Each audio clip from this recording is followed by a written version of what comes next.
Saranno oltre 10.000 i veneti che sabato 25 ottobre andranno a Roma per la manifestazione nazionale sul lavoro per far sentire al governo le proposte e le critiche alla riforma varata dal premier Matteo Renzi. 2 cortei in programma e 150 pullman sono stati già prenotati, ma molti altri raggiungeranno la capitale in auto, in treno, e le adesioni alla CGIL, anche da chi non è iscritto al sindacato, stanno continuando ad arrivare da tutte le province in proporzioni uguali, Belluno compresa. Obiettivo finale: tutelare i diritti dei lavoratori. Noi vogliamo una politica economica diversa e anche una modifica dello Statuto dei lavoratori. Noi abbiamo fatto le nostre proposte, ma che vadano nel senso di estendere i diritti, perché il mercato del lavoro è vero che è cambiato in questi anni, ci sono anche esigenze diverse, un lavoro cognitivo che è diverso e che va riconosciuto e che va regolamentato, ma al quale va dato diritti. Una manifestazione per ricordare le 20.000 aziende chiuse per la crisi e i 90.000 posti di lavoro persi, per dire no alla cancellazione dell'articolo 18, ma per ricordare che i datori di lavoro hanno già i loro strumenti. In 5 anni in Veneto ci sono stati 40.000 licenziamenti per motivi disciplinari.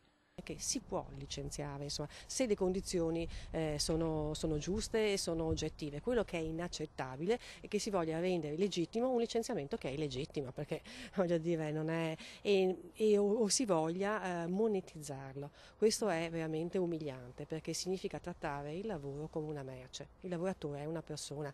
Uno dei cortei vedrà protagonisti gli studenti, 500 quelli in partenza dal Veneto, alla ricerca di un futuro possibile. Vorrei poter appunto avere delle borse di studio e tutta una serie di sistemi di welfare che nel resto d'Europa vedo. Dopodiché chiaramente il lavoro precario può essere un periodo, una fase, però non può essere la soluzione definitiva alla mia vita.